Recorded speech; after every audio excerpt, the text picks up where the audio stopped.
My neighbor stole 60 feet of my land, forged documents, and forced me to bury my pool in concrete.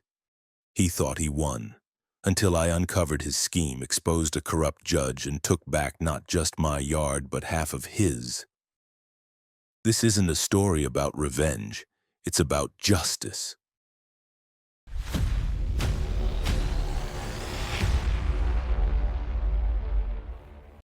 It was one of those Saturday mornings that make you believe life might actually be fair.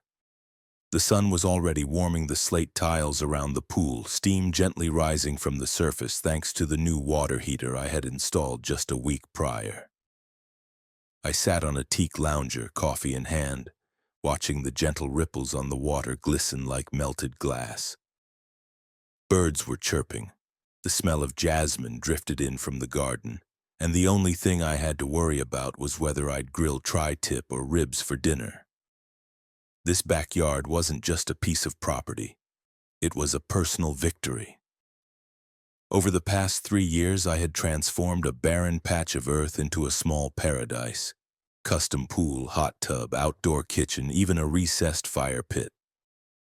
I'd put in the work myself, one paycheck and weekend at a time, and now it finally felt finished. A place that didn't just look good, but felt like mine. Then came the voice. You know, looks like your pool might be a little too close to the property line. I turned my head slowly and saw Jake, my neighbor, standing near the back fence, leaning over it just enough to let his presence sour the air. He had that same smug half grin he always wore when trying to act friendly, though it rarely worked. Jake was in his late 40s, divorced and bitter about most things that didn't involve his lawn or his vintage motorcycle that hadn't worked in years. I chuckled. Nope. Had it surveyed last summer, everything's right where it should be. Jake gave a lazy shrug. Just saying. Would be a real shame if the county found something wrong. He disappeared behind his pine hedges before I could ask what the hell that was supposed to mean. I frowned. Jake wasn't usually this direct. Petty, yes. Passive-aggressive, definitely. But this? That was new. The next day, I found a letter taped to my front door. Not mailed, taped. It was from the County Land Services Department. The wording was sterile, official, and completely unexpected. A notice of potential encroachment, citing a complaint filed by a neighboring property owner. My blood went cold. The notice specifically mentioned the swimming pool, patio area, and fencing alignment. According to the complaint, parts of my backyard extended onto the neighbor's property by approximately 60 feet. 60 feet? That wasn't a minor fence post issue, that was nearly half my damn yard. I contacted my old friend Trevor Black, the realtor who had helped me buy the property. We had known each other for nearly a decade.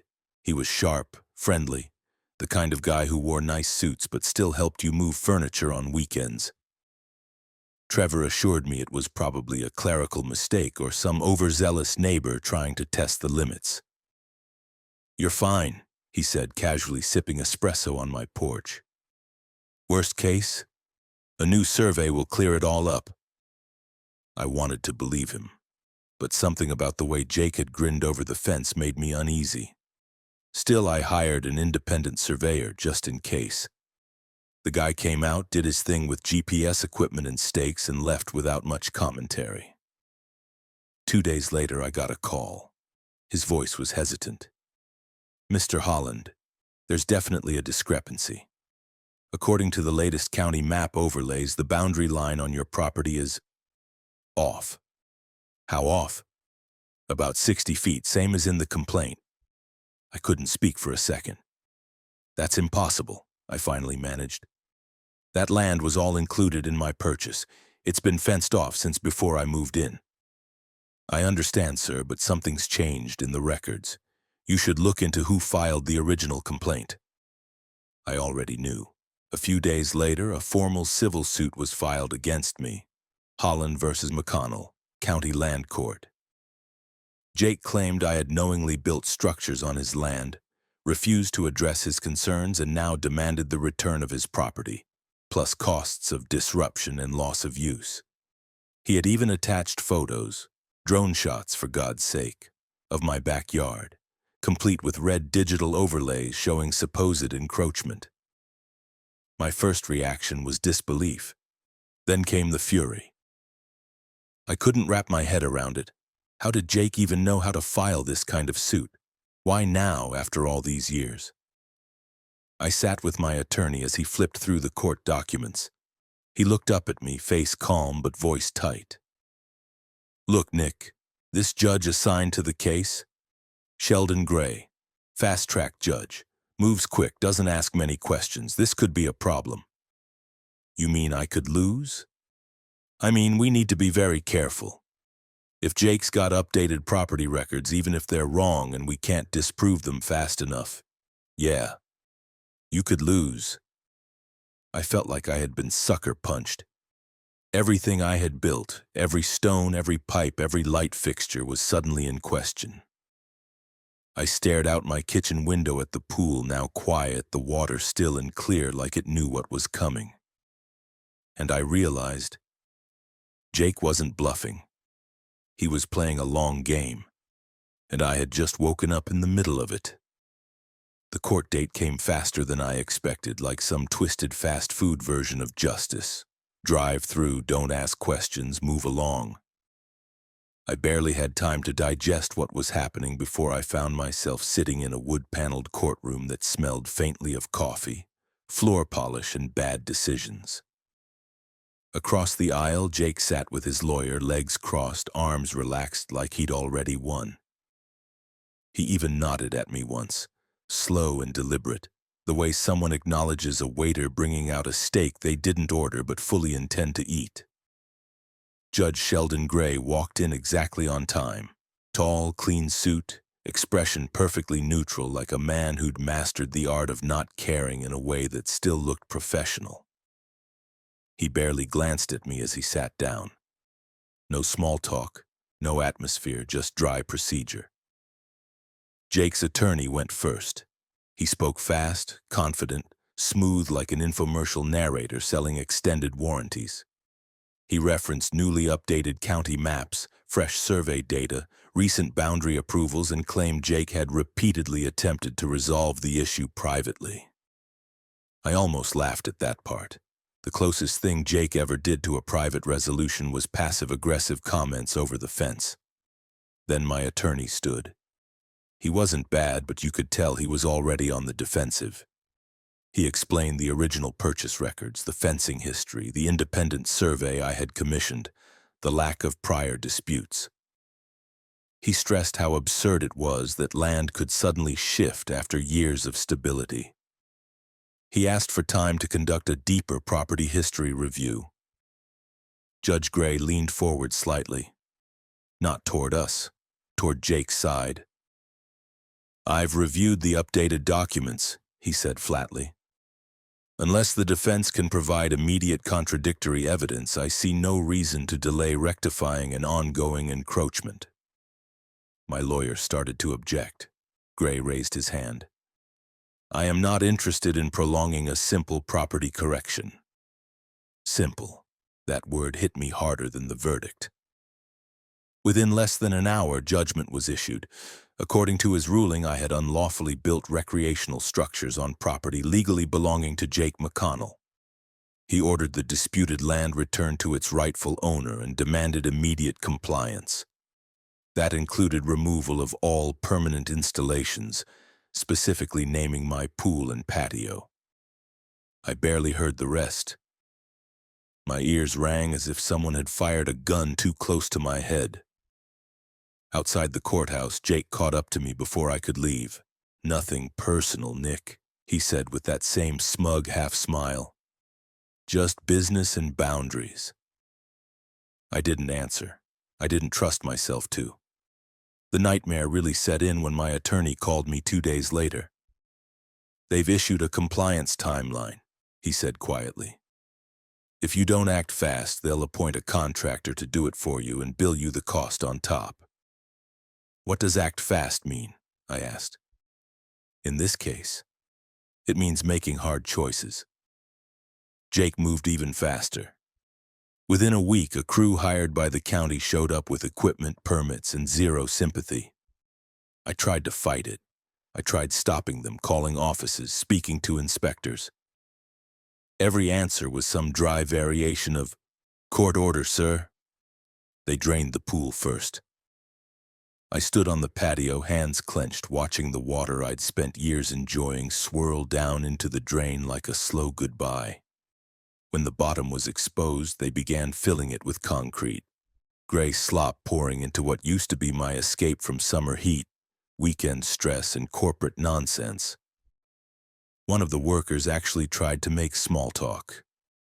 "Man," he said, shaking his head, "this was a nice setup. Sorry it turned out like this." I didn't respond. I just watched as the last of the water disappeared beneath a thick gray mass, burying every barbecued memory, every late-night swim, every damn peaceful morning I'd ever had back there. That night, my doorbell rang. It was Mr. Alvarez from 3 houses down, retired, quiet, always trimming his hedges like they were sacred. "I heard what happened," he said gently. "It ain't right." "Court says it is." He sighed. "Jake's done this before. Not like this, not this bold. But he's been sniffing around surveys for years. Tried the same thing with the Pierce family down the block. Almost got them too." My stomach dropped. Why didn't anyone tell me? Because most folks don't think someone will go this far until it's too late. I shut the door and leaned my forehead against it. The house felt different. My backyard felt dead. And worst of all, I had this growing realization that this wasn't just jealousy or a neighbor dispute. This was a targeted move, and somehow, he'd prepared for it a lot longer than I had. I didn't sleep much after they poured the concrete. I'd lie awake at night staring at the ceiling, going over every conversation, every signature, every lazy reassurance Trevor had given me during the sale. Something didn't add up. This wasn't just bad luck, it felt rigged. So I did what any self-respecting man does when he gets royally screwed. I started digging. Not literal digging. Not yet. I began by pulling out every file I had from the home purchase. Closing documents, survey maps, title insurance, email chains with Trevor. I sat at my kitchen table surrounded by paperwork and coffee rings, highlighter in one hand, whiskey in the other. I didn't know what I was looking for exactly. Maybe a mistake, a contradiction, a smoking gun. But what I found was more subtle. An omission. The initial boundary survey from when I bought the house was missing a page. Page 4. GPS coordinates, topographical overlays. I was sure it had been there. I'd seen it during escrow. And yet, gone from my file. I called Trevor. "Hey man," he said, voice smooth as ever. "Heard about the whole Jake thing. Total nightmare. You holding up okay? Missing a page from the boundary survey. You have a copy?" He paused for just a second too long. Not on me, but I can get it. Might take a few days. I'm slammed this week. Market's wild, you know?" "Right," I said. "Of course." I hung up and stared at the phone for a long time. That was the first time in 10 years Trevor had sounded like a man scrambling. I wasn't about to sit around waiting. The next day, I drove to the County Records office in Austin, took a number, waited in a room with flickering fluorescent lights and a broken vending machine, and finally met with a clerk named Joy who looked like she could smell corruption through drywall. "Looking for property history," I told her, sliding over my address. "Full boundary documentation, survey records, anything tied to this parcel in the last 20 years. She gave me a look like I was asking for something illegal, then slowly turned to her terminal and started typing. 10 minutes later, she handed me a thick folder bound with a rubber band and the smell of mildew. I thanked her, found an empty desk and started flipping. There it was, the original survey from when the house was built, the one before I even bought the place. And in it, clear as day was the boundary line. Not just drawn, but recorded, stamped, and matched perfectly with where my pool had been. But here's the kicker. In two later surveys, dated 3 years after that one, both filed under amendments, the line moved just slightly, then a bit more. And in the final version, submitted in 2011, 60 feet of my backyard was now magically part of Jake's parcel. I stared at the name on the form, filed by Trevor Black Realty Group on behalf of Jacob McConnell. That's when the shaking started. It wasn't rage, not yet. It was something quieter, deeper. A cold, creeping realization that I'd been sold out before I ever hung the first porch light. I took copies of everything. That night I contacted a land survey expert, a guy named Marco Vega, who worked freelance but had testified in several court cases. We met at a diner. I slid him the documents. He read them slowly, then looked at me over his glasses. "Someone faked these coordinates," he said. "You see the shift in datum point? It's sloppy. Doesn't align with the topographical slope either. No licensed surveyor would sign off on this unless they were either lazy or bought." He tapped one page. "This signature's scanned. It's a copy of a copy, probably lifted from a legitimate file. If you get me the original surveyor's name, I can call him." 2 days later, Vega confirmed it. The signature was forged. The actual surveyor had never signed off on the amendment. We had our first real proof. But I wasn't done. Through an online title research firm, Textland Lookup, I paid for a full property trace of Jake's parcel. What came back was even more interesting. Jake's lot was originally much smaller when he bought it, roughly 0.3 acres less. That change occurred, in 2011. Same year the forged amendment was filed. I called Trevor again. "Hey, any luck finding that survey?" He sounded annoyed now. "Still digging. Might have been archived." I cut him off. "You filed amendments to Jake's property boundaries in 2011. Silence. "You also sold him that house. You filed the change as his agent, not mine. That's why the maps don't match up." A long exhale. "Nick, you don't know what you're talking about." "Oh, I do. You played both sides. You helped Jake steal land and then sold me a house with missing acreage like it was nothing. That's fraud, Trevor." He hung up. That night I sat on the edge of the concrete slab that used to be my pool and lit a cigar I'd been saving for better days. Smoke curled up into the warm air as I stared into nothing and planned my next move. I had motive. I had documents. I had a forged signature. What I didn't have, yet, was the answer to how this ever passed through a court. And that question would lead me somewhere darker than I expected. I spent the next few days living like a man with a bad addiction, scouring records, reviewing emails, calling in favors from every half-acquaintance I could think of who'd ever muttered the word zoning over a drink. I barely slept, barely ate. Something about knowing I'd been played so methodically by people I had trusted rewired my brain. I didn't want revenge. I wanted to burn the whole scheme down, page by page. Sarah Cameron entered the picture just in time. She was a land use attorney with the instincts of a bloodhound and the subtlety of a bulldozer. I was connected to her through Marco Vega, the surveyor, who said she'd once dismantled a fraudulent development plan so thoroughly that the entire planning board in another county resigned in shame. When I first met her, she flipped through my stack of documents with the speed of someone who'd done it 1,000 times before. Forgery's clear. The signature on this amendment? Lazy. The formatting? Inconsistent with standard county filing protocol. You've got the start of a criminal case here. I nodded. But how the hell did this get past a judge? It wasn't subtle. She looked up slowly. Which judge? I hesitated. Sheldon Gray. That was the first time she stopped moving. She leaned back in her chair, crossed her arms, and said, "You know his assistant, Rob McConnell?" "No. Should I?" She turned the documents around and pointed to the electronic filing reference ID on Jake's civil suit. "See that initials code? R. McC. That means it was filed internally through Rob. He's the one who routes documents through the judge's docket." I stared at her. "Wait, McConnell?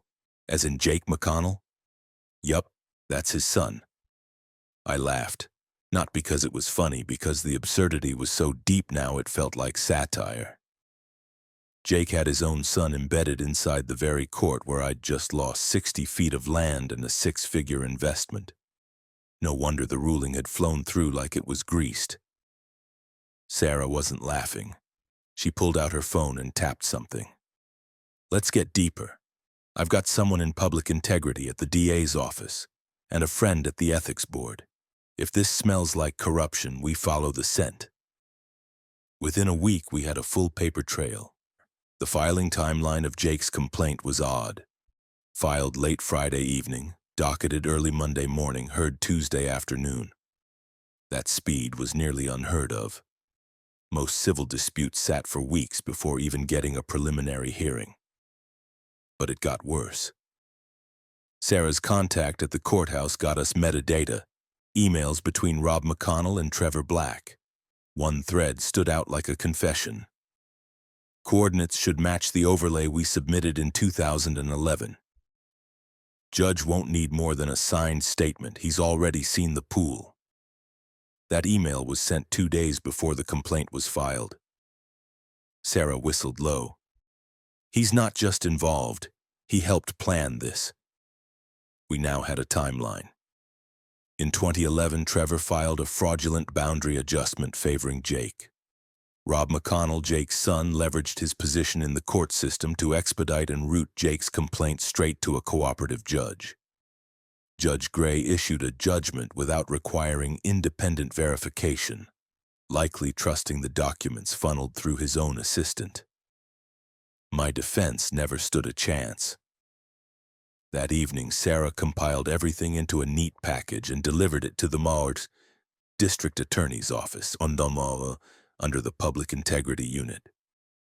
She also submitted a judicial ethics complaint against Judge Gray and a formal request to the court administrator's office to freeze the enforcement of the prior judgment. "Too late to unpour the concrete," I said. "Maybe," she replied, "but we can start undoing the rest of it." The next day, news broke, internally for now, that Judge Gray had been temporarily removed from the civil rotation. Pending a review, Rob McConnell had been placed on administrative leave. Trevor Black's real estate license was under review by the state board. Jake, however, remained eerily quiet. No smug smiles, no gloating over the fence. He knew something was shifting. And I was just getting started. The courtroom smelled different this time. Not cleaner, just sharper. Less like a place where people were steamrolled and more like a place where something was finally about to break. Sarah walked in like she owned the building. Hair tied back, sharp suit, tablet in hand loaded with every forged file, altered coordinate, and shady email we'd uncovered. I followed behind her, heart steady but hot. This wasn't the same setup as last time. We weren't here to defend. We were here to flip the goddamn table. Judge Randall Carver presided this time. Clean reputation, sharp mind, no known golf buddies named McConnell. Thank God. The courtroom was fuller than I expected. A couple reporters, 2 neighbors, and even Mr. Alvarez from down the street sat near the back with his arms folded like he was guarding the truth itself. Jake showed up late. No lawyer this time. His previous one had jumped ship the moment the DA's office launched their investigation. He walked in alone, clutching a manila folder like it was going to save his soul. He looked smaller, paler. His swagger had drained out somewhere between the scandal and the subpoenas. Sarah began. First, she laid out the forged boundary survey. presenting the original survey, the doctored amendment from 2011, and the expert opinion from Marco Vega proving the forgery. Then came the title record tracing, which showed how Jake's parcel magically grew right before I bought mine. Then the email chain between Rob McConnell and Trevor, along with metadata proving the complaint was pre-planned and pre-approved before it even hit the docket. Finally, she produced the statement from the real surveyor, under oath, confirming his signature had been faked. The room was silent when she finished. Even Judge Carver took a moment before speaking. "Mr. McConnell," he said evenly, "do you have a response to these allegations?" Jake stood up. His mouth opened, but the sound didn't come right away. He looked around the room, saw the faces, some disgusted, some just tired of him, and settled on me. His eyes narrowed. "I was fixing a mistake," he said. "That pool was always too close. I just made the records match what everyone already knew." Carver didn't blink. "You're saying you committed fraud to retroactively validate a personal grudge?" Jake looked ready to say something else, maybe a lie, maybe a sob story. But instead, he sat back down and stared at the floor. The judge leaned forward. "Given the overwhelming evidence of document tampering, fraudulent filings, and abuse of judicial process, this court hereby vacates the prior ruling in its entirety. All prior land adjustments made based on fraudulent documentation are void.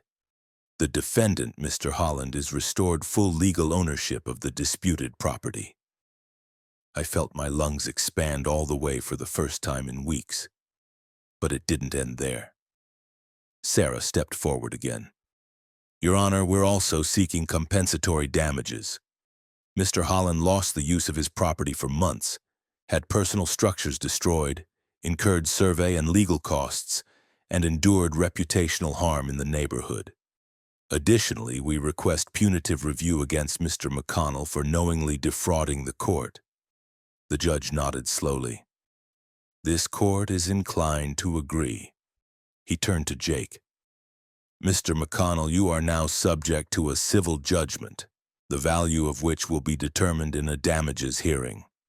Further, you are being referred to the district attorney's office for criminal investigation related to fraud, conspiracy to commit fraud, and potential judicial bribery." That last part landed like a bomb. Jake's eyes darted around. "Wait, no, I didn't bribe anyone, I didn't—" He stopped, because even he knew it didn't matter anymore. After court, Sarah and I walked outside into the warm Texas sun. She pulled off her jacket, finally letting the pressure go. "That," she said, "was satisfying." I laughed. "You looked like you were enjoying yourself a little too much in there." She smirked. "You don't get many chances to take down an entire trio of backyard criminals. McConnell, his son, and your old buddy Trevor, classic trifecta." Speaking of Trevor, he hadn't shown up to court, probably because he was busy dealing with the state real estate board, who had launched an official review of every deal he touched in the last 10 years. Oh, and Rob McConnell? Fired. Under investigation. Rumor had it his wife had already filed for divorce, citing irreconcilable ethics. As for Jake, he was now facing multiple lawsuits, not just mine. Once the ruling went public, 3 other neighbors came forward. Turns out I wasn't his first victim, just the first one to claw my way back from the hole he tried to bury me in. He went from king of the cul-de-sac to cautionary tale in under 2 weeks. And me? I had my land back. The only thing left was to decide what to do with a big concrete slab sitting where my pool used to be. Spoiler: I wasn't planning to leave it that way for long. They say concrete lasts forever. Turns out that's a lie, especially when it's poured over a foundation built on fraud. 3 weeks after the judge handed down the ruling, I stood in the backyard again. The air felt cleaner, like the whole place had exhaled. The concrete slab that covered what used to be my pool sat there like a dead gray tongue, cracked down the middle from the Texas heat. It was poetic in a way. The thing Jake had fought so hard to pour over my life was now splitting apart all on its own. But I didn't wait for nature to finish the job. I hired a crew, a real one this time, and handed them a simple instruction: dig. I wanted the slab gone. I wanted my yard back, every inch of it, and I wasn't stopping there. While the workers jackhammered the slab to pieces, I dealt with the fallout. Jake had gone radio silent. His house was dark most days, blinds always shut. I heard he was living out of his cousin's trailer while trying to offload the property. Word was none of the banks would refinance him now that he had a fraud judgment hanging over his head. Meanwhile, Trevor Black folded. Under pressure from the real estate board and the DA's office, he struck a deal: partial immunity in exchange for full cooperation. He handed over emails, forged docs, and even screenshots of cash transactions made through proxy accounts. One name kept popping up in those files: Judge Gray. Apparently, Jake had donated $25,000 to a little-known real estate investment fund registered in Delaware. That fund's paperwork led straight to a shell corporation, one that just happened to be co-managed by Gray's wife. It was clean, slick, almost brilliant, almost. The moment those links were verified, the DA pounced. Gray was arrested for accepting illegal financial benefit in exchange for favorable rulings. He made bail, of course. Corrupt men always do, but his days in a robe were over. Rob McConnell, Jake's son, pled guilty to conspiracy and misuse of public office. His sentencing hearing was scheduled for the fall. And me? I didn't want to just rebuild, I wanted to make a statement.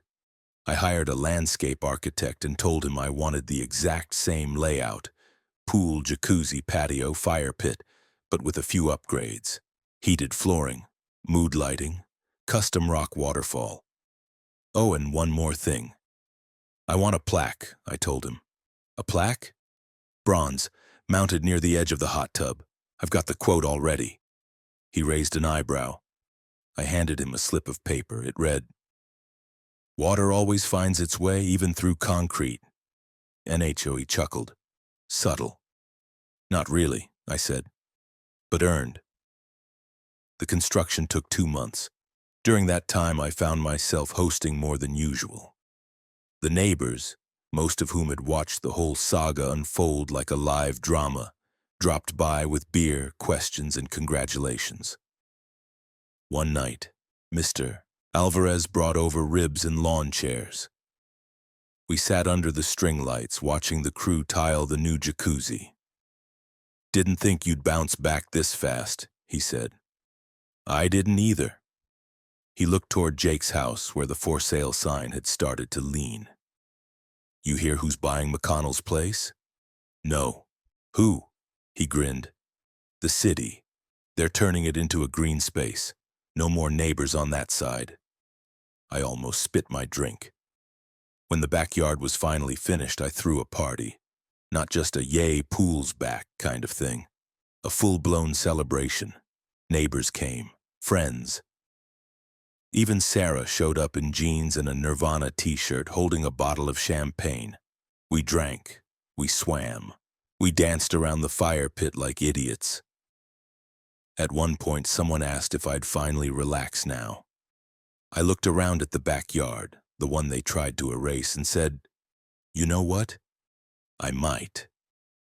But the best moment came after midnight, when I sat alone in the hot tub with a cigar and a glass of bourbon.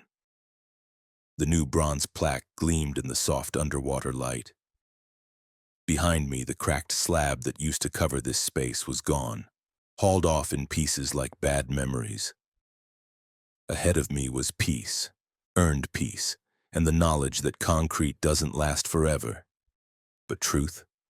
Truth does. 2 months later, the street looked different, calmer, like it had exhaled and decided to mind its own damn business for a change. Jake's old house sat empty.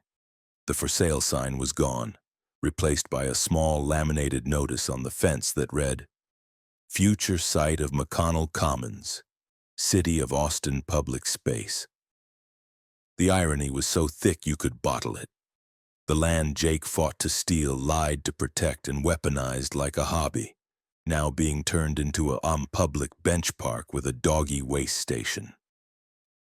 I passed it on my morning walk and couldn't help chuckling. Somewhere out there, Jake was probably cursing the word commons. My pool, pristine. The new filtration system made the water shimmer like liquid glass, and the new heating controls connected to my phone made sure I could have it spa hot any time I wanted. The backyard, once a battleground, was now a retreat again. Better than before. Stronger. Word of what had happened traveled fast, especially in real estate circles. Apparently, Trevor Black's license was officially revoked. His name now sat on a public do not refer list the length of a CVS receipt. Rob McConnell, Jake's son, was sentenced to 18 months of probation and community service. His mugshot made it to a few local legal blogs with the glorious headline, "Son of HOA Tyrant Implodes Career from the Inside." As for Judge Gray, disgraced, disbarred, and last I heard prepping for a federal investigation. His house was up for sale too. Seems even corrupt judges can't afford 2 mortgages once the bribes stop flowing.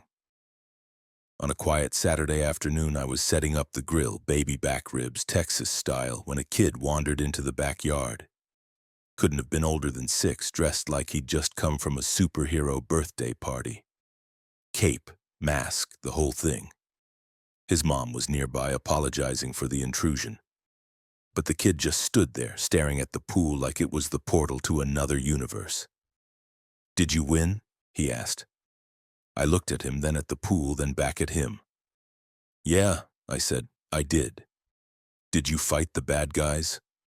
"Something like that." He nodded solemnly. "My dad says you're like Batman, but with a lawyer." I laughed. "Tell your dad he's not wrong." He turned to leave, but stopped and looked at the bronze plaque by the jacuzzi. He pointed at it, confused. "What's that mean?" I read it aloud for him. "Water always finds its way, even through concrete." He squinted. "So, like super water?" "Exactly," I said, "super water." That night, friends came by again. Drinks flowed, ribs vanished, and firelight danced on faces that had all, in one way or another, rooted for me during the chaos. It was warm, loud, and full of the kind of laughter that only shows up once the storm has passed. Sarah pulled up a chair next to me as we watched sparks from the fire pit float into the sky. "You know," she said, "you could write a book about all this." "Nah," I said, "no one would believe it." She clinked her glass against mine. "To justice?" I raised mine. "To peace, and to fences that stay the hell where they belong."